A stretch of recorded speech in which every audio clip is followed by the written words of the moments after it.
Laure Godino, merci beaucoup d'être venue pour cette séance de l'Université permanente qui se fait donc sur, sur Zoom et par la forme d'un entretien.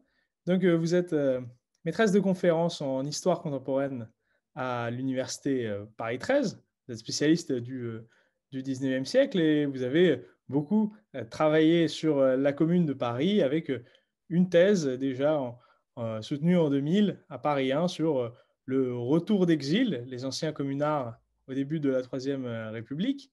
Et vous avez par la suite publié plusieurs ouvrages sur la Commune.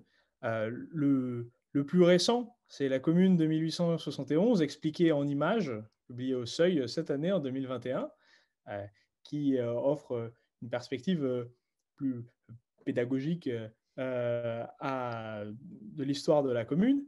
En 2020, vous aviez co-dirigé avec Marc César la Commune de 1871, une relecture qui présente un renouveau historiographique avec un grand nombre de spécialistes qui ouvrent finalement l'histoire de la Commune à des horizons parfois assez inattendus, donc du plus concret, du plus quotidien, jusque à la réception de la Commune, par exemple, dans l'Empire ottoman.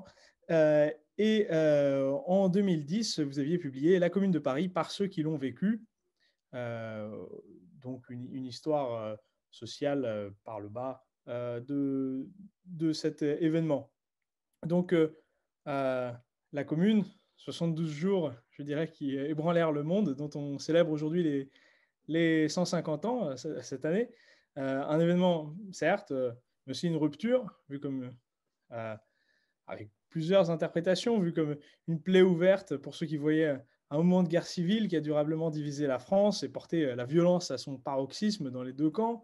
Pour d'autres, un moment et un symbole d'espoir, vu comme seule expérience où la classe ouvrière prend le pouvoir au XIXe siècle. Donc, pour souligner l'importance de son existence, même au-delà de ses réalisations concrètes.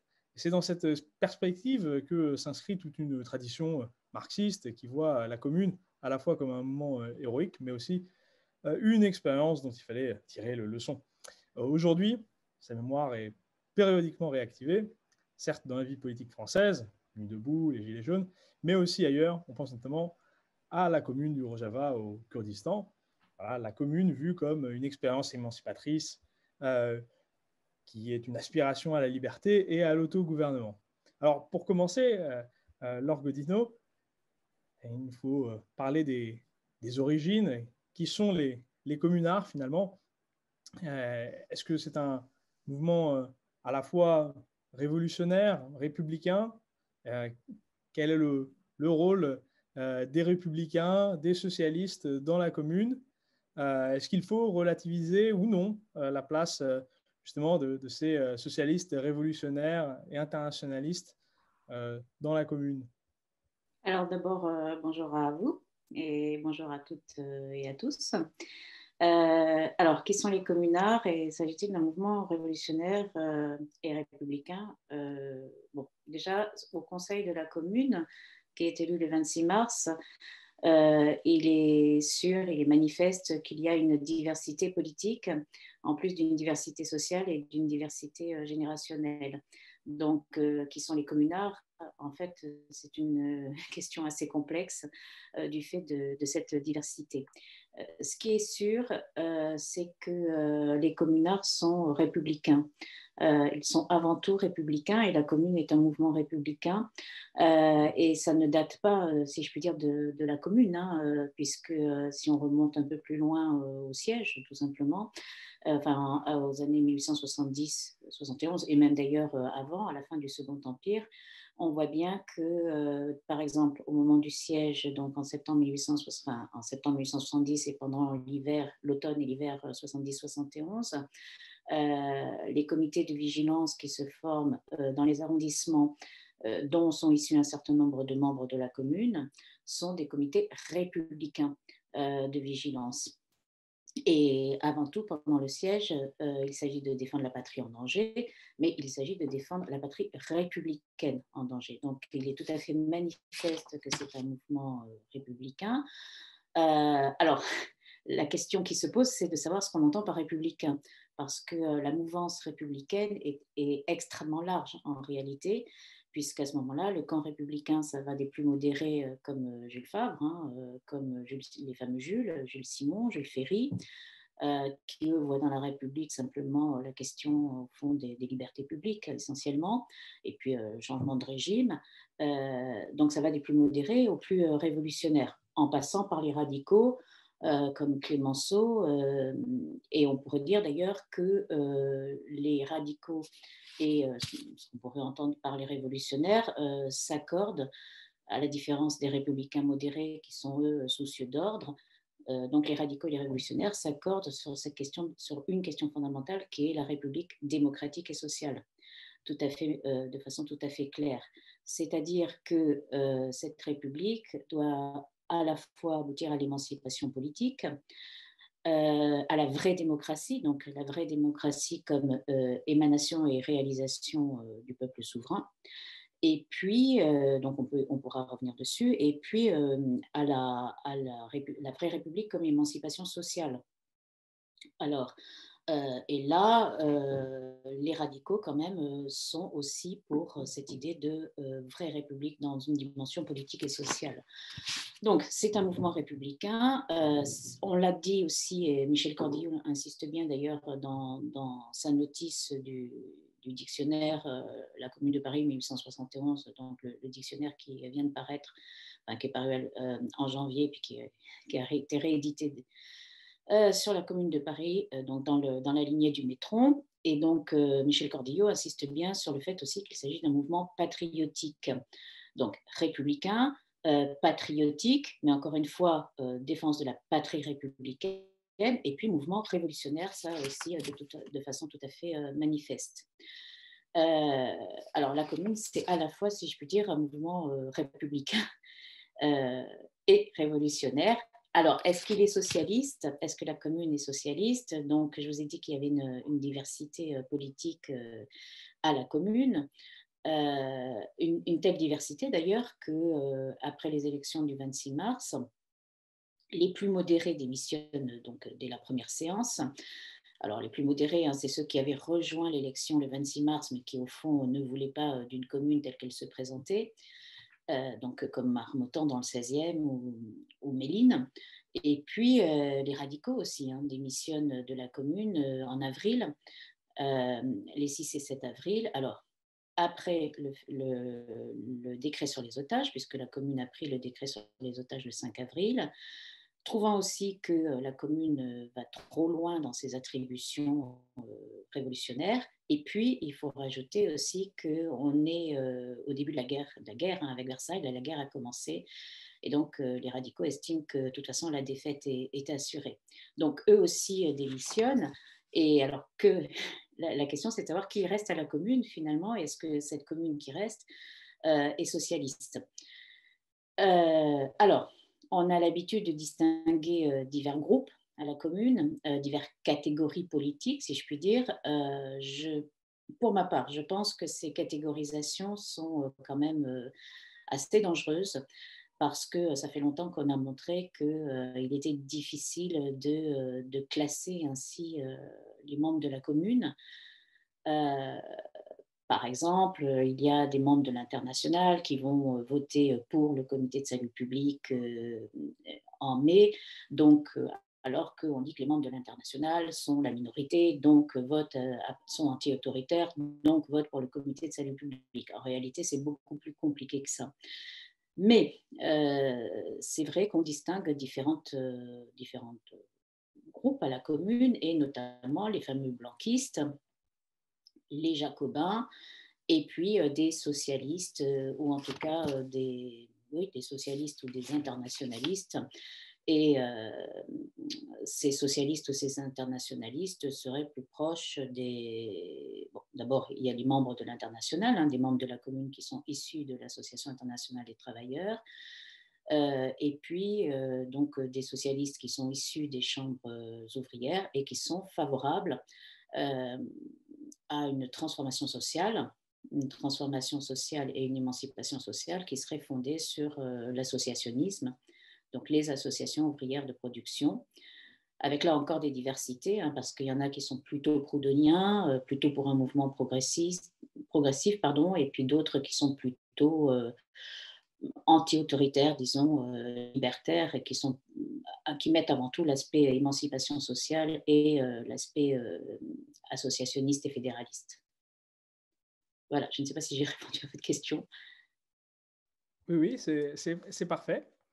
Euh, alors, vous avez beaucoup travaillé sur voilà, sur une histoire sociale vous avez présenté une histoire sociale de la commune avec, vous avez suivi des trajectoires individuelles. Donc, pouvez-vous nous dire un peu sur la vie sous la commune, les principales actions qui ont transformé la vie politique, la vie concrète, matérielle de la classe ouvrière et est-ce que l'action de la commune et la commune en elle-même a été euh, réellement dans une portée émancipatrice?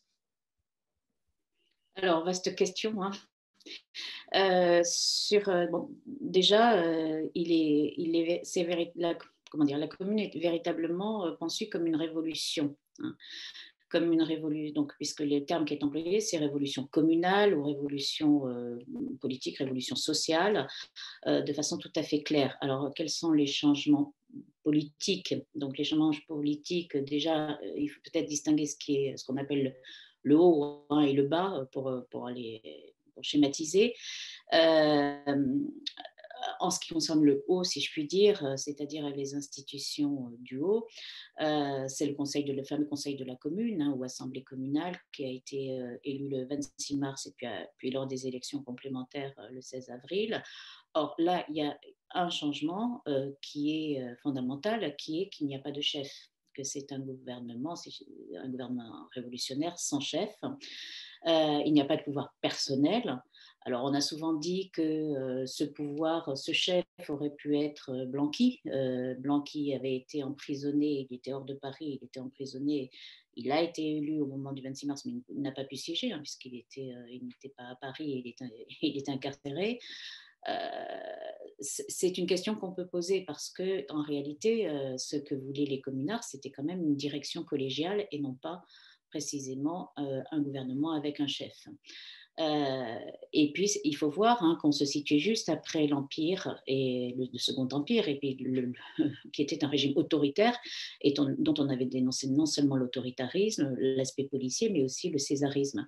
Donc, il y avait vraiment cette volonté de rupture euh, avec l'idée du pouvoir personnel. Et de fait, à la commune, c'est une direction collégiale qu'il y a, hein. Dans les commissions, il y a une direction collégiale. Donc, la commune, il y a cette discussion et ce vote des décrets. La commune comporte aussi des commissions qu'on pourrait identifier à des ministères, mais précisément, ce ne sont pas des ministères parce qu'il n'y a pas de cette direction unique. Ce sont des commissions à direction collégiale. Alors, il est vrai que pour plus d'efficacité, au mois d'avril, cette direction collégiale est remplacée par un système de délégués. Donc, il y a un délégué par commission, donc un délégué pour la commission du travail, un délégué pour la commission des finances, un délégué pour la commission des subsistances, etc. Et l'ensemble de ces délégués forment la commission exécutive à partir du mois d'avril. Donc là, il y a quand même plus d'aspects individuels. Est-ce que c'est plus efficace? Pas tellement, puisque après, il est question, donc, à la fin du mois d'avril, de la mise en place donc de cette proposition par Jules Miot et de la mise en place de ce fameux comité de salut public.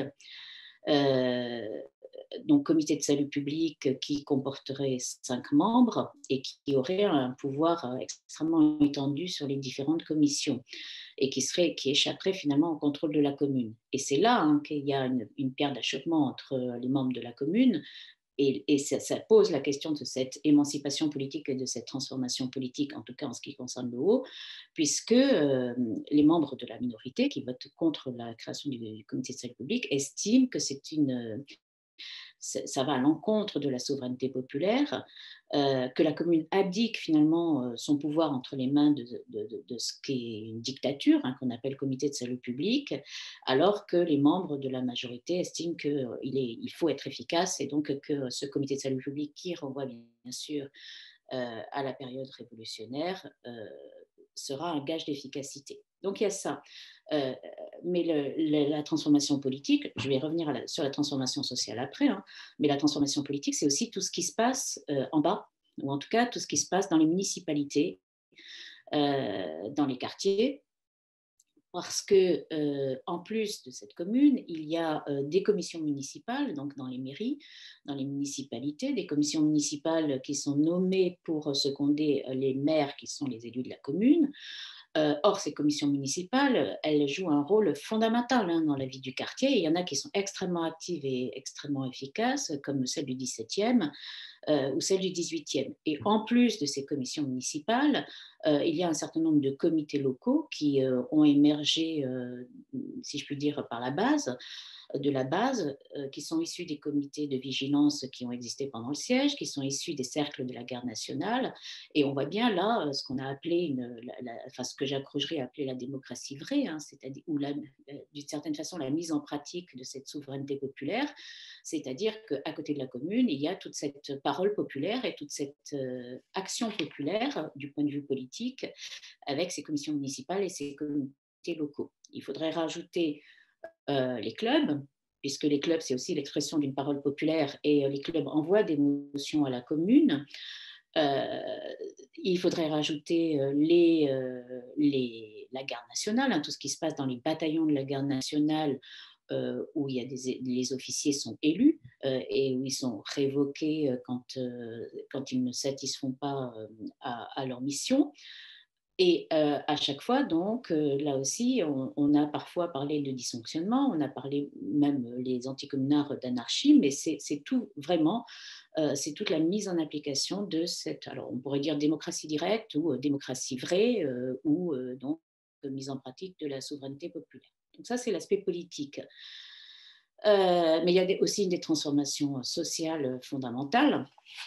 Alors, sachant que il y a aussi un certain nombre de contraintes, hein. Il faut pas oublier les contraintes qui existent au moment de la Commune. Et d'abord, la guerre avec Versailles. Guerre avec Versailles qui commence début avril et qui est une situation, enfin, encore une fois, il faut toujours se souvenir de ça. La Commune est en guerre, hein. D'autre part, il y a une autre contrainte qui est qu'on est après des mois de guerre et de siège, enfin de guerre franco-prussienne et franco-allemande et de siège, et donc on a une situation sociale qui est absolument dramatique, hein. Et puis l'activité économique ne repart pas, hein. Il faut rajouter comme troisième contrainte le temps extrêmement réduit, hein, puisque la commune c'est 72 jours, à peu près une cinquantaine de séances. Le problème du financement, de l'argent, la diversité des membres de la commune, et puis encore une fois, la question de la gestion des arrondissements. Bref, donc il y a véritablement un contexte extrêmement difficile. Et pourtant, il y a un certain nombre de mesures qui sont prises, qui ne sont pas négligeables, à mon sens. Et alors, je voudrais revenir là-dessus parce qu'on dit souvent qu'il y a des mesures de circonstance qui ont un caractère contextuel et qui, au fond, ne font pas tellement plus que perpétuer ce qui a existé pendant la guerre et le siège. Alors, dans ces mesures de circonstance, donc, qui ont un caractère contextuel, on cite la question du moratoire des loyers, la question des échéances des effets de commerce et puis la question du mont-de-piété. Alors, sur la question des loyers, donc il y a eu un moratoire sur les loyers pendant la guerre, et puis l'Assemblée nationale, ça fait partie des fameuses mesures, ou en tout cas une volonté de prendre des mesures qui vont paraître provocatrices début mars. Donc l'Assemblée nationale a le projet de revenir sur ce fameux moratoire des loyers en mars.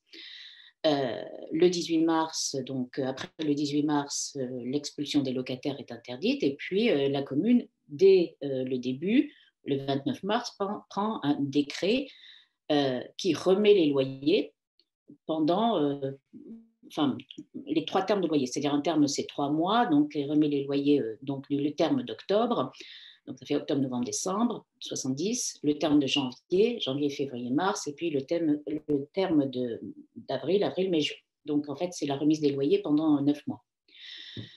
Alors, on pourrait dire que c'est simplement la continuation de ce qui s'est passé pendant la guerre de 70, enfin, pendant le siège.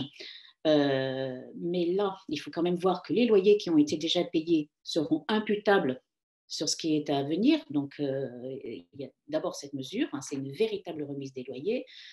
Et puis, il y a une vraie discussion autour de ces loyers, notamment un membre de la commune, donc, qui est Arthur Arnoux, pense qu'il aurait fallu, puisque cette mesure concerne tout le monde en fait, elle concerne les plus riches comme les plus pauvres, et il aurait fallu demander aux plus riches, à ceux qui véritablement pouvaient payer leur loyer, de continuer à les payer et de verser cet argent dans des caisses municipales.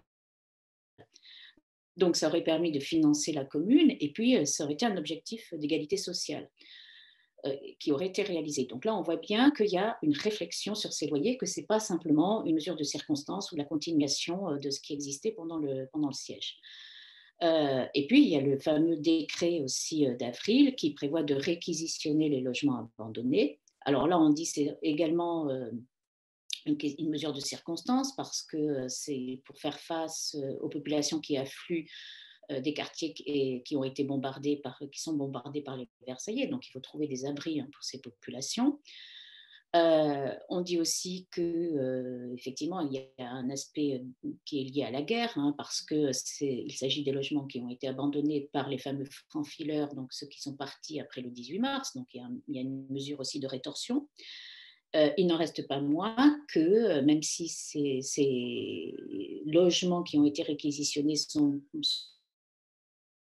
prévus pour ceux qui cherchent des abris, ils sont prévus aussi pour ce qu'on appelle les nécessiteux et pour la garde nationale. Donc là encore, c'est une mesure de circonstance, mais pas seulement.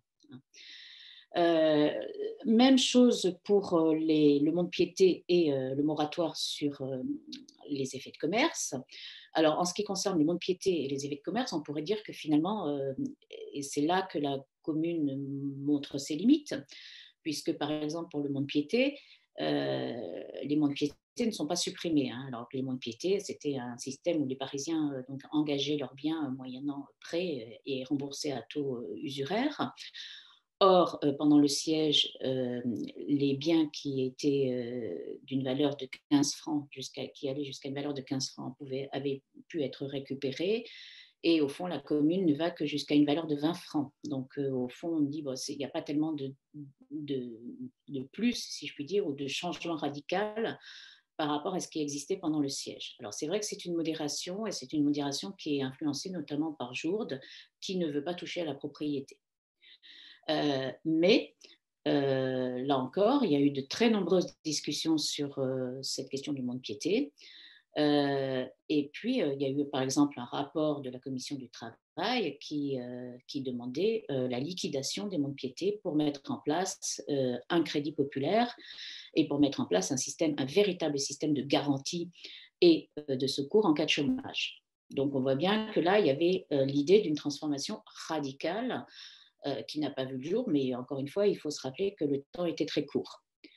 Euh, Quelqu'un comme Gustave Lefrançais aussi pensait qu'il fallait liquider à terme les monts-de-piété et même liquider l'assistance, tout simplement parce qu'en réorganisant la société et en réorganisant le travail, on n'aurait plus besoin d'assistance. Enfin, en tout cas, le peuple et les catégories populaires n'auraient plus besoin de recourir à l'assistance.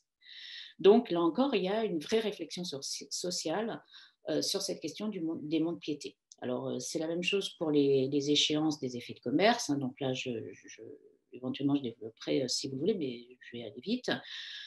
Autre mesure qui marque cette transformation sociale, ce sont toutes les mesures qui sont relatives au travail, de façon tout à fait nette, qui sont prises par la Commission du travail et de l'échange. Donc, la fin des retenues sur les salaires, les retenues et les amendes sur les salaires, donc ça c'est quelque chose de connu, la volonté aussi de pousser les municipalités à créer des bureaux qui font se concorder l'offre et la demande en matière de travail pour éviter toutes les agences de placement privées qui évidemment prenaient des commissions.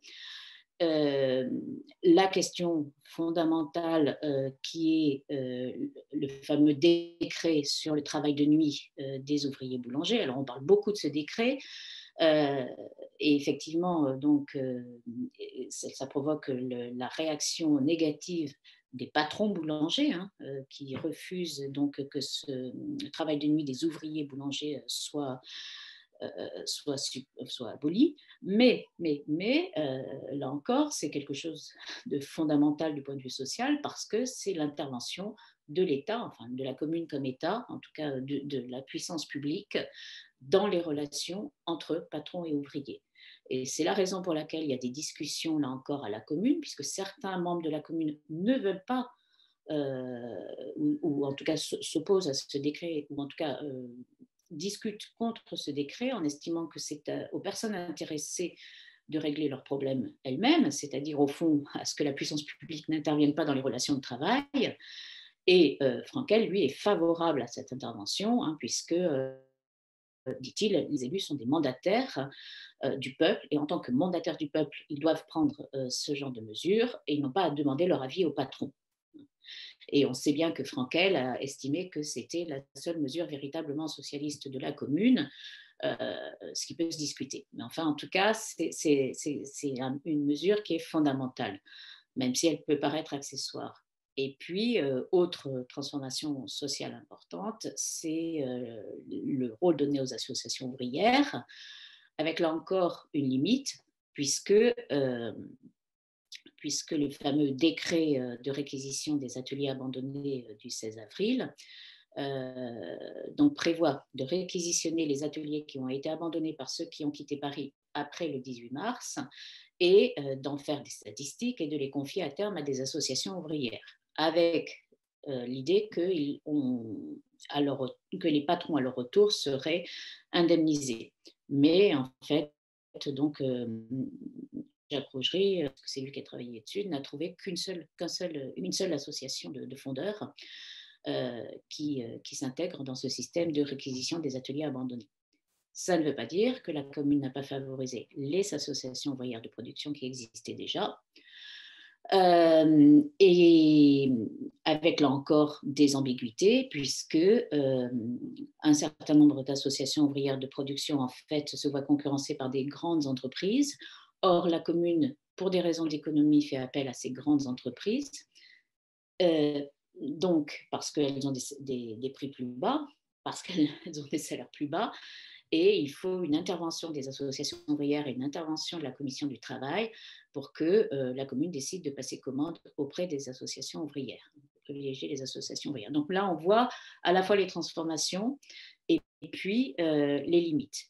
Et en termes d'émancipation sociale, il y a aussi, encore une fois, les fameuses transformations qui existent à l'échelle du quartier, à l'échelle de l'atelier, à l'échelle de la rue. Donc, c'est toute cette réflexion sur la commune au plus près, finalement, la commune par le bas, ou bien ce que Quentin de Lermoz a étudié avec le concept de commune au ras du sol, c'est-à-dire des relations finalement sociales, politiques et sociales, qui sont modifiées par cette révolution, puisqu'il s'agit véritablement d'une révolution, avec cette émancipation politique et sociale.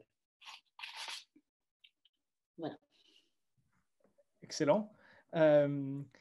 Merci beaucoup. Alors, j'aimerais revenir sur la question de la place des femmes dans la commune, parce que aux élections de mars, celles-ci ne votent pas.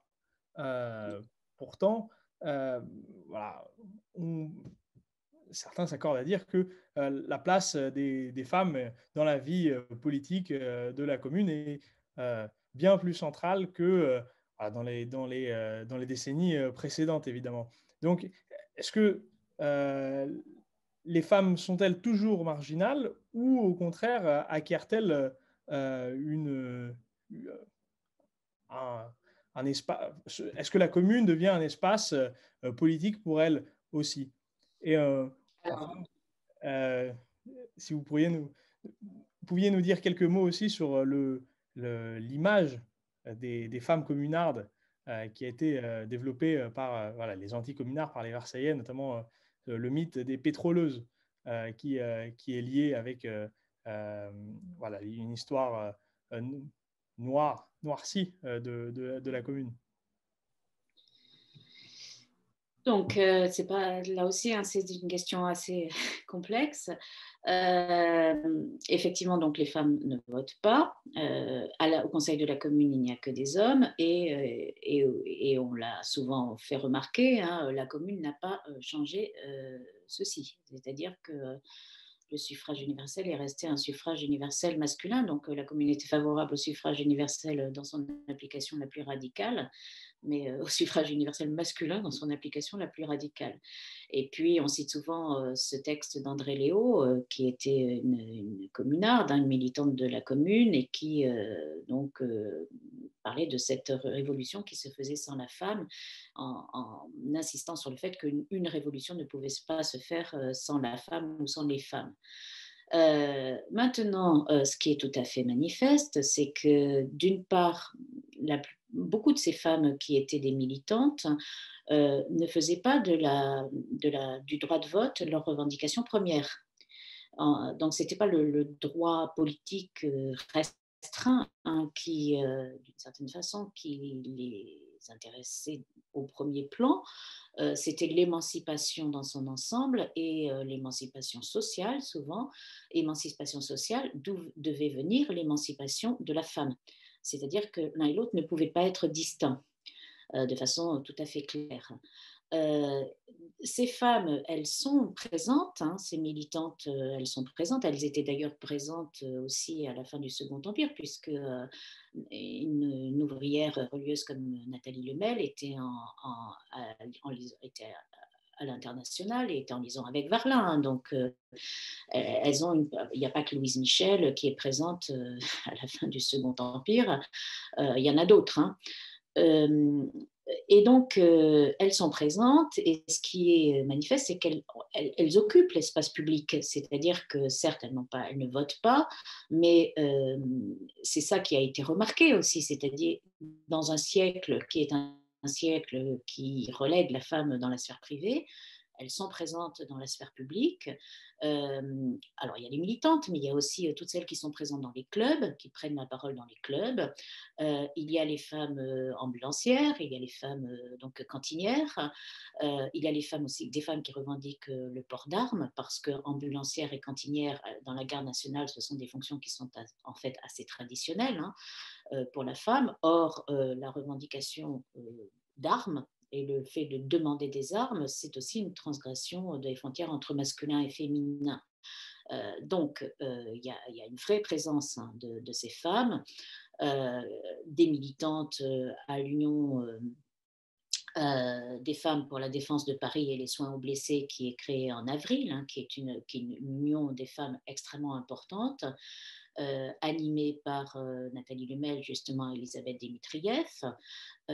Donc il y a cette union des femmes, mais il y a aussi, encore une fois, la présence des femmes ailleurs que l'Union des femmes pour la défense de Paris et les soins aux blessés, dans les clubs, sur les barricades, dans les combats.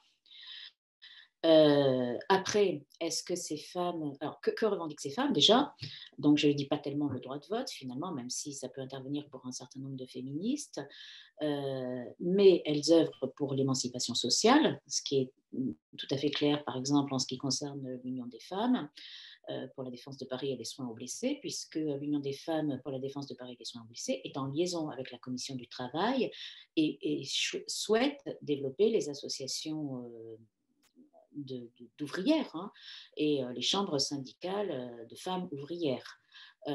Donc là, il y a vraiment une volonté d'émancipation sociale, une volonté aussi, par exemple, d'obtenir des salaires égaux, hein, dans le cadre du travail, avec l'idée que si la femme s'émancipe socialement, elle pourra s'émanciper elle-même. Et puis, par exemple, l'émancipation sociale doit permettre de faire disparaître la prostitution, puisque les ouvrières seront mieux intégrées. Donc, c'est toujours la même chose, hein, c'est l'affranchissement par le travail, finalement.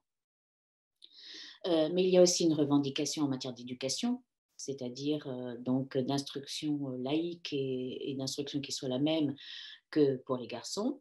Et puis, on voit aussi dans les clubs une parole des femmes concernant la, la femme dans la famille.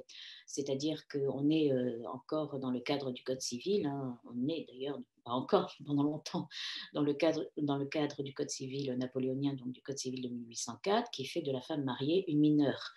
Et ces femmes revendiquent donc plus de droits, non seulement de droits donc, sociaux, mais également un changement de relations sociales, et puis des droits à l'intérieur de la famille, et puis le droit au divorce aussi, puisque le divorce est interdit. Et un des décrets qu'on cite souvent de la commune, c'est cette reconnaissance de l'union libre, puisque la commune accorde une pension aux veuves et aux orphelins des gardes nationaux qui ont été tués lors des combats. Et donc ce fameux décret concernant les pensions concerne les veuves, qu'elles soient mariées ou non, et les enfants, qu'ils soient légitimes ou naturels, comme on dit à l'époque. Et alors, on a souvent dit que c'était la destruction de la famille. C'est la destruction d'une certaine forme de famille, hein, mais pas mais c'est pas, il n'y a pas, comment dire, puisque ça a été dénoncé comme quelque chose de totalement amoral. Il y a une enquête hein, quand même enfin, il est prévu de faire une enquête pour vérifier qu'il s'agit de concubins non mariés, tout simplement. Mais là encore, Arthur Arnoux insiste bien pour montrer que c'est en réalité un décret extrêmement important et qui a été remarqué par les anticommunards parce que c'était la destruction de la société patriarcale et par conséquent, pour les anticommunards, la destruction de la nation civilisée, hein, des bases de la civilisation. C'est le terme qu'ils employaient. Euh, donc il y a ça, et puis on dit aussi parfois qu'il y a une volonté d'égalité des salaires. Alors c'est ce que veulent les femmes de l'Union des femmes. Ceci dit, la commune n'a pas voté l'égalité des salaires, hein, non. Il est prévu le 21 mai, au début de la semaine sanglante, donc le dernier jour avant la semaine sanglante, la commission de l'enseignement prévoit l'égalité des salaires entre les instituteurs et les institutrices. Ça, oui, mais c'est tout à la fin. Alors là encore, on peut dire que la commune a disposé de tellement peu de temps qu'on ne peut pas non plus préjuger de ce qui aurait pu arriver ensuite. Et donc, cette présence des femmes, elle est manifeste. Et encore une fois, ces femmes sont en dehors de la sphère privée. Et c'est ce qui est remarqué par les anticommunards. Et les anticommunards insistent sur cette présence des femmes et insistent. Et ces femmes, donc, qui sont dans la sphère publique, deviennent évidemment les pétroleuses. Donc, les pétroleuses, pourquoi les pétroleuses hein? Parce que c'est lié aux incendies qui ont existé pendant la semaine sanglante, donc les incendies des bâtiments publics notamment.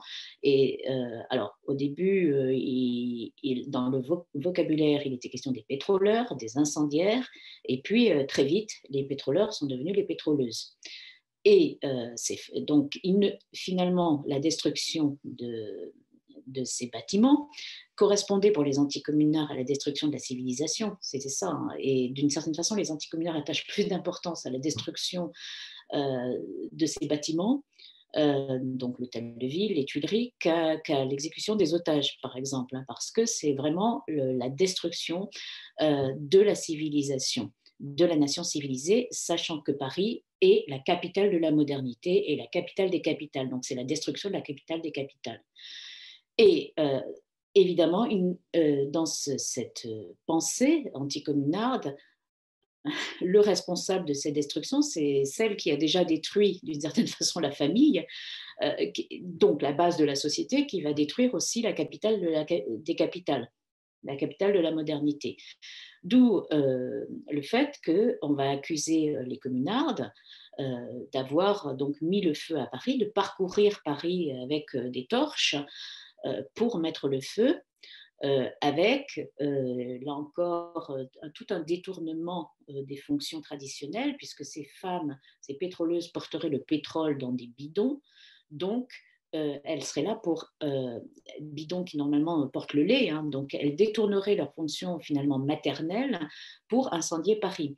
De la même façon, elles sont souvent représentées avec un enfant, traînant un enfant à la main, donc elles ont une torche dans une main et puis un enfant dans l'autre. Et là encore, hein, c'est vraiment la destruction de tout ce qui, de toutes les bases de la société, et ça touche l'éducation.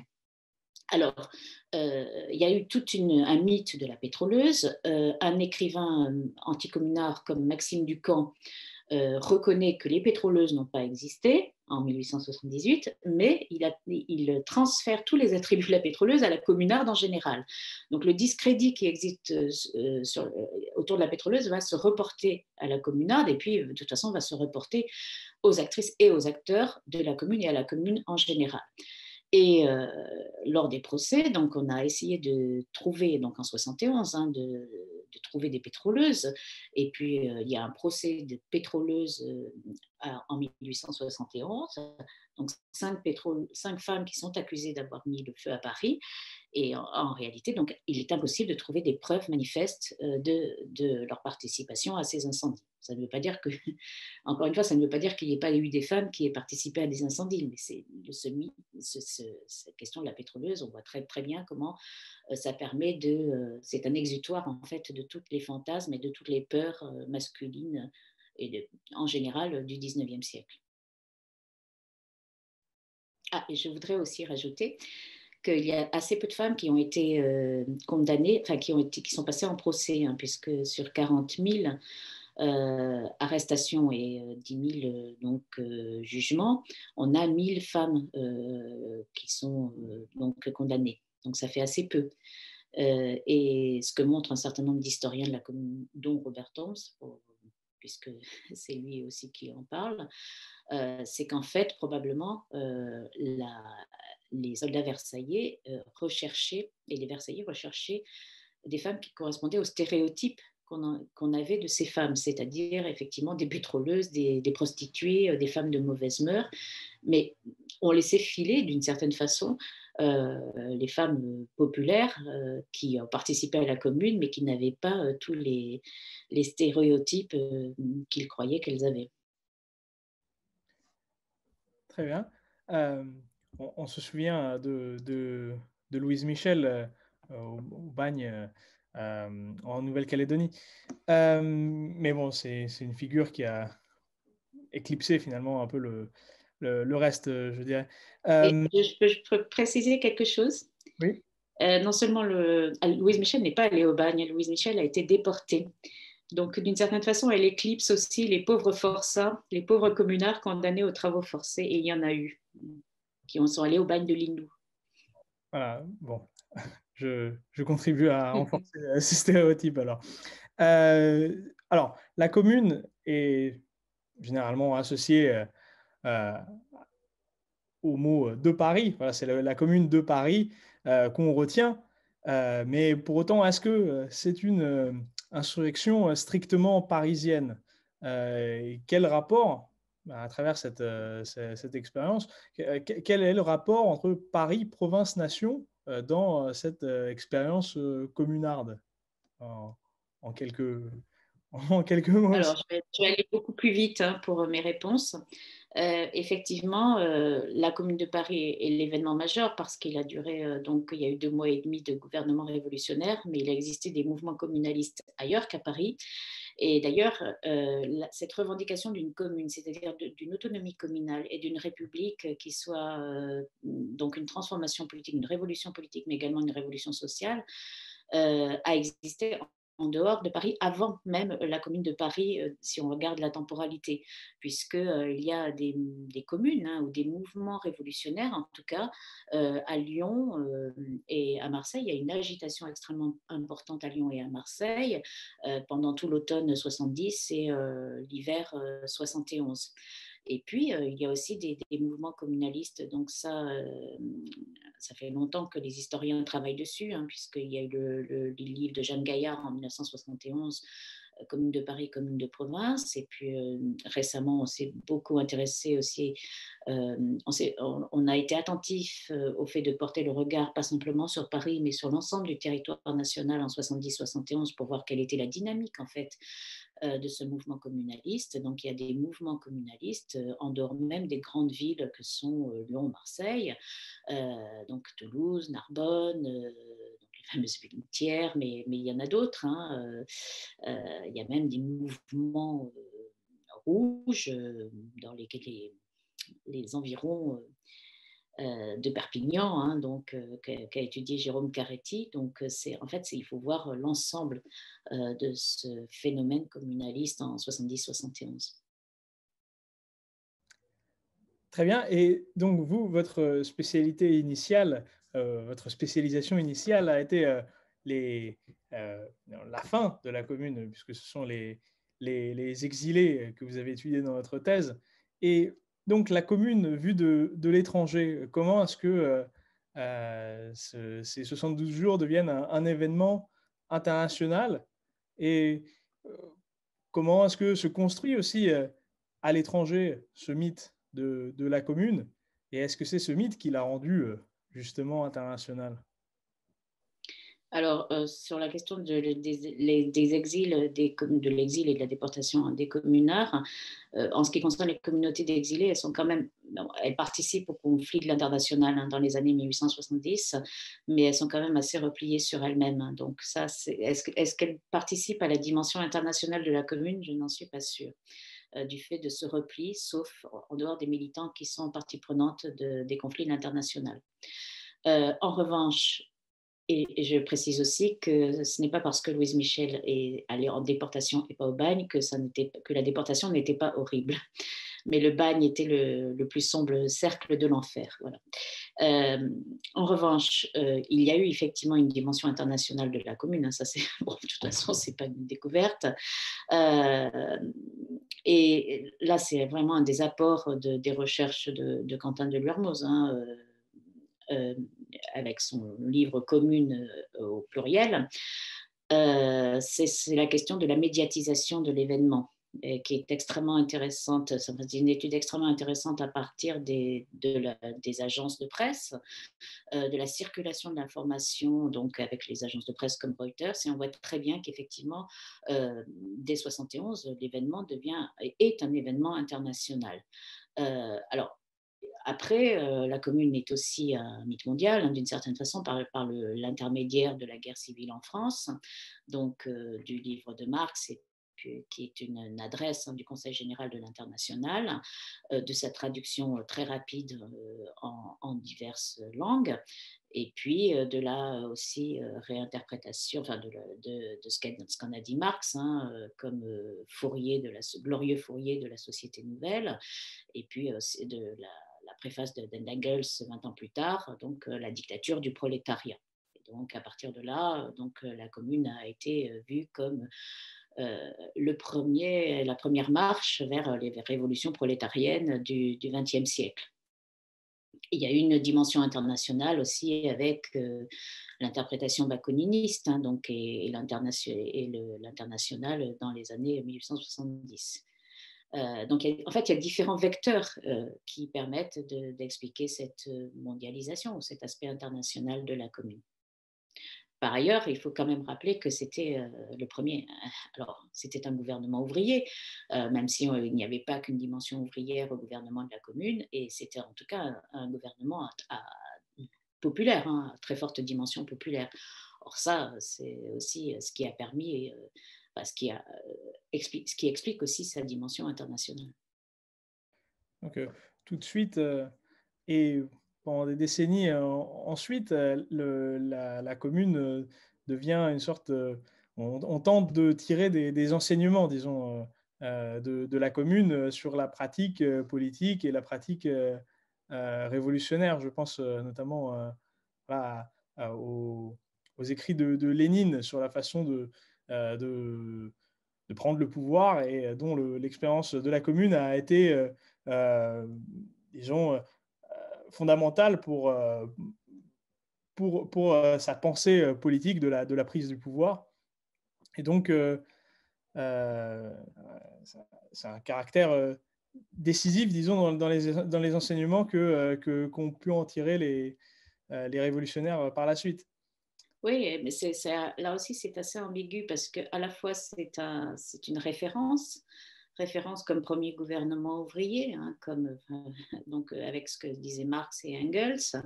Euh, c'est une référence aussi du fait de la répression, hein, des martyrs de la classe ouvrière.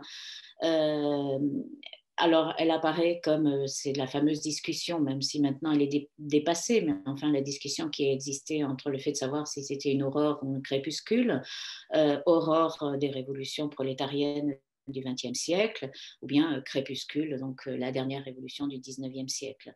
Euh, donc effectivement, c'est ambigu parce qu'il y a cette idée de la commune comme première étape finalement vers les révolutions prolétariennes du XXe siècle et vers le socialisme. Et puis, en même temps, elle est exactement pour certains ce qu'il ne faut pas faire, c'est-à-dire du fait de sa désorganisation, du fait de l'absence d'une structure importante, organisée, qui permette d'être efficace. Donc pour les uns louent son aspect anti-autoritaire, les autres déplorent son manque d'organisation. Donc elle est à la fois référence et repoussoir d'une certaine façon, ou en tout cas elle permet de tirer des leçons du passé pour beaucoup.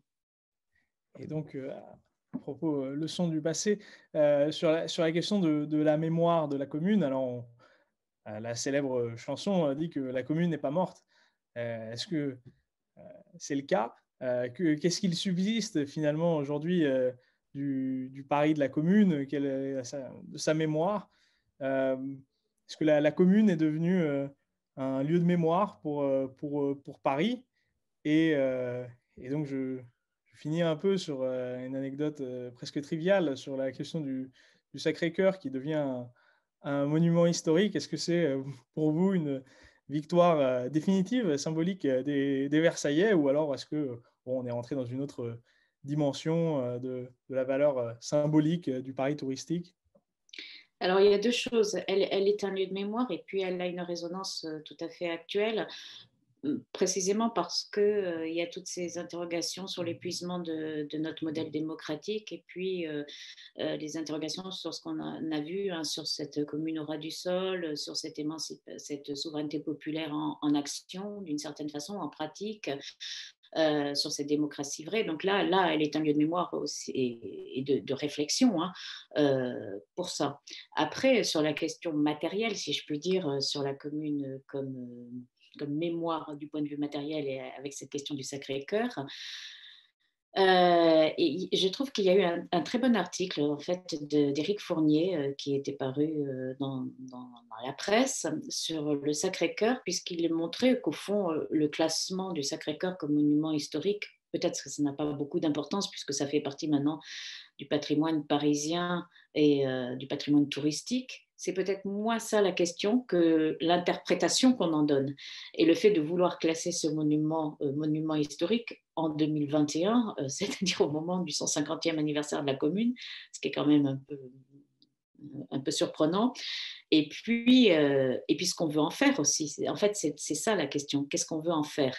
Or, ce que montrait Éric Fournier, c'est que pour les uns, c'était une réconciliation des mémoires, donc de la mémoire versaillaise et communarde. Et pour les autres, au fond, il y avait une mauvaise interprétation de l'histoire parce que la commune, parce que le Sacré-Cœur ne renvoyait pas à la commune puisque son édification avait été décidée avant la commune.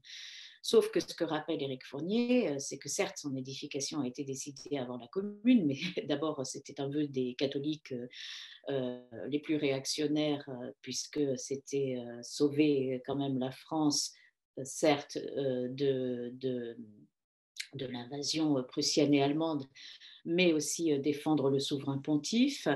Et puis, c'était une façon d'expier tous les crimes de la Révolution. Alors, quand est venue la Commune, et après la Commune, d'expier notamment le crime, hein, entre guillemets, de la Commune. Et puis je rappelle que c'est en 1873, au moment de l'ordre moral, que ce projet a été classé donc d'utilité publique. Donc là, il y a vraiment, c'est tout à fait manifeste que c'est pour expier, entre guillemets, la commune. Ça, c'est difficile de dire autre chose, hein. Et sur la réconciliation entre les mémoires, euh, bon, quand même, il faut, enfin, comment dire, le Sacré-Cœur reste quand même associé, même si on peut dire, si on essaie de dire le contraire, le Sacré-Cœur reste quand même associé à la mémoire versaillaise. Alors maintenant, c'est devenu un objet, un monument touristique, hein.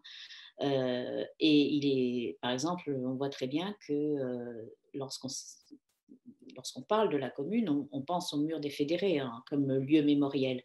On ne pense pas au 18 mars, à Montmartre. D'une certaine façon, il y a eu une captation de l'espace mémoriel Montmartrois par le Sacré-Cœur et par les Versaillais. Bon, réconciliation des deux mémoires, j'en doute. Et donc, dernière question pour terminer. Comment fait-on l'histoire de la commune quand on sait qu'un certain nombre d'archives ont été incendiées durant voilà, la semaine sanglante?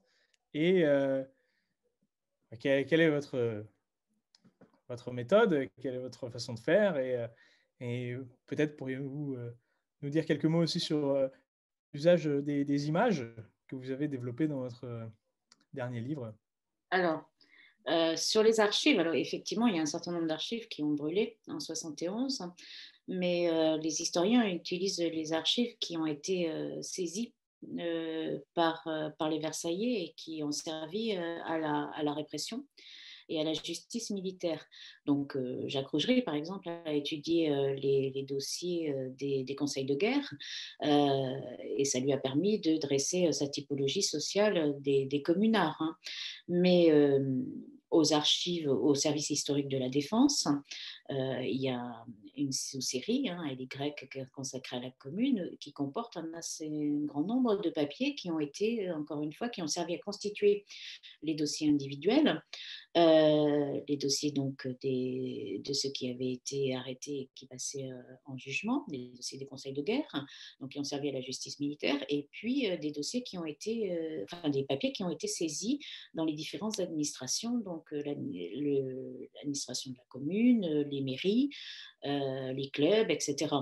Et après, il y a aussi aux archives de Paris des archives concernant les mairies. Donc on a quand même pas mal de choses sur la garde nationale, sur les mairies, sauf que un des gros problèmes, mais ça, bon, d'une certaine façon, ça n'est pas spécifique à la commune, euh, un des gros problèmes de cette recherche, c'est que les documents sont extrêmement éparpillés. Les archives sont extrêmement éparpillées et il n'y a pas, généralement pas de fonds identifiables ou en tout cas de fonds comment dire, propres, hein.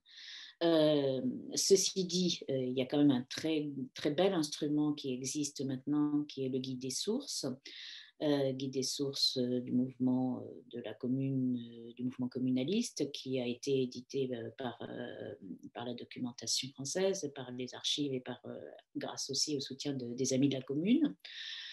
Il y a le guide des sources et puis il y a aussi donc il y a toutes ces sources là et il y a une numérisation importante également, numérisation de la presse. Et puis il y a d'autres types d'archives, hein. Il y a aussi les procès-verbaux de la commune, il y a le journal officiel, il y a la presse, il y a les correspondances, les manuscrits familiaux, et on en retrouve encore à chaque fois. D'ailleurs, ces correspondances et ces manuscrits familiaux, privés, permettent vraiment de voir la commune au plus près, là encore, et sont extrêmement intéressants pour poser la question de l'engagement, par exemple, ou du non-engagement.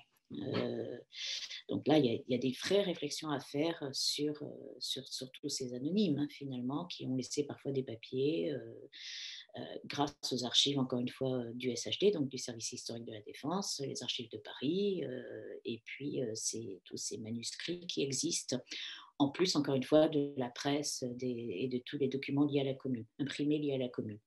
Et puis, comme source, il y a aussi effectivement les images, avec la nécessité de réfléchir aux différents supports, donc, puisqu'on a à la fois des gravures, des journaux illustrés, des photographies, des lithographies, comment dire, des dessins satiriques. Et à chaque fois, donc, il faut évidemment, ça permet de réfléchir à la fois aux producteurs, au type de support utilisé, et puis à cette fameuse guerre des images, hein, guerre des images qui existe plutôt d'ailleurs après 71, enfin en 71, mais juste après la Commune. Et puis, puisqu'on voit comment la mémoire versaillaise s'impose, hein, d'une certaine façon, avec cette production d'images extrêmement importante, euh, donc notamment par l'intermédiaire des lithographies, des gravures, ce qu'on appelle les séries. Donc, alors, il y a une série qui s'appelle La prise de Paris, qui est où il y a un certain nombre de dessins qui sont assez émouvante, mais il y a aussi des séries satiriques, hein, et dans les séries satiriques, évidemment, c'est une dénonciation par des anticommunards, ou bien des séries sur des types, et là on rejoint le type du 19e siècle, c'est-à-dire qu'il faut identifier la commune, et comment l'identifier par ces hommes. Et donc, on reproduit des types, enfin, sont reproduits sous forme de séries des types de la commune, donc la pétroleuse, le commissaire, le délégué, et donc ça doit permettre d'identifier d'une certaine façon la commune. Alors, parfois, les traits anticommunards sont à peine perceptibles, parfois ils le sont plus. Et c'est là qu'il est intéressant de réfléchir aux producteurs.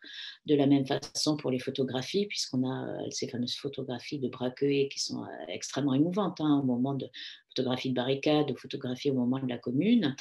Euh, mais on a aussi les photographies d'Appert, qui photographie, alors lui qui est de l'autre côté, si je puis dire, de la barricade, et qui photographie les communards prisonniers, et enfin, les frères Appert, puisqu'ils sont deux qui vont mener ce travail de montage et de photomontage des photos pour dénoncer ce qu'ils appellent les crimes, entre guillemets, de la Commune, puisqu'il y a une série, hein, de photomontages qui s'intitule Les crimes de la Commune, avec notamment l'exécution de Lecomte et Clément Thomas le 18 mars, donc les deux généraux qui ont été fusillés le 18 mars, et puis les séries sur les exécutions d'otages, donc la rue Axo, l'exécution de Monseigneur d'Arbois, l'exécution des Dominicains d'Arcueil, enfin voilà, donc, et ça permet évidemment de diffuser une image d'une commune totalement sanguinaire, de la même façon que les panoramas sur les incendies de Paris permettent de diffuser, là encore, l'image d'une commune violente. Et c'est aussi ça c'est aussi l'aspect international, hein, c'est-à-dire que c'est le mouvement révolutionnaire qui produit forcément de la violence. Et par conséquent, donc, de rejeter ce mouvement révolutionnaire parce que producteur de violence. Donc là, effectivement, il y a quelque chose d'important en matière d'image. Alors après, tout dépend de ce qu'on fait de ces gravures, hein, mais il faut faire attention quand on utilise aussi ces images, et y compris des gravures, des journaux illustrés qui peuvent avoir un caractère, qui peuvent sembler avoir juste un caractère informatif, mais qui n'ont pas qu'un seul caractère informatif, qui sont aussi parfois des gravures à charge sans qu'on le décèle de façon immédiate. Et puis, dans cette guerre des images, donc, il y a aussi un certain nombre de productions pro-communardes, il y en a moins. Et il y en a moins, donc il y a le fameux tableau de Picquiau de 1877 sur le mur des Fédérés, le triomphe de l'ordre. Et puis ensuite, il y a des productions qui sont beaucoup plus tardives, hein, qui datent essentiellement de la fin du 19e siècle. Mais effectivement, il y a une guerre des images, hein. Je conseille le récent film sur Arte qui retrace la vie de Victorine Brochet à partir de gravures. C'est vraiment bien fait. Oui, mais je rajouterais qu'il faut quand même se rappeler que l'essentiel de ces gravures sont des gravures anticommunardes. Donc, c'est extrêmement bien fait, mais il ne faut pas oublier quels sont les producteurs de ces images. Bon, il y a une inversion de l'usage et du message alors. Oui, Comme quoi ça oui. Mais d'ailleurs, Raphaël Messon le dit lui-même, hein. Très bien. Il montre que ça a été aussi un de ses problèmes. C'est-à-dire que, comme lui-même ne sait pas dessiner, il le rappelle lui-même, hein, il a été obligé, il a utilisé ses gravures avec le problème de ces gravures qui, en fait, sont essentiellement des gravures anticommunardes. Très bien. Merci beaucoup, Laure Godino, Merci. pour ce passionnant entretien. Euh, je je m'autorise une dernière petite provocation ou un pastiche de France Inter, on va dire, qui demandait à ses invités alors commémorer Napoléon, commémorer la Commune, oui ou non? Qu'est-ce que qu'en pensez-vous en 2021? Fêter l'anniversaire de la commune, non pas la commémorer. Très Fêter bien, l'anniversaire, la rendre vivante et non pas la commémorer comme un objet à commémorer. parfait. Sur le reste, sur la commémoration, les commémorations, parce que les commémorations, après, c'est une question, elles se sont développées, voilà. Donc, les événements historiques ne sont pas simplement à commémorer, ils sont aussi à comprendre. Parfait. C'était une petite réponse à votre provocation. Très bien, très bien. Elle le méritait. Bon, eh bien, merci beaucoup encore, Laure Godino, euh, Merci. et à très bientôt, j'espère. À bientôt. Au revoir.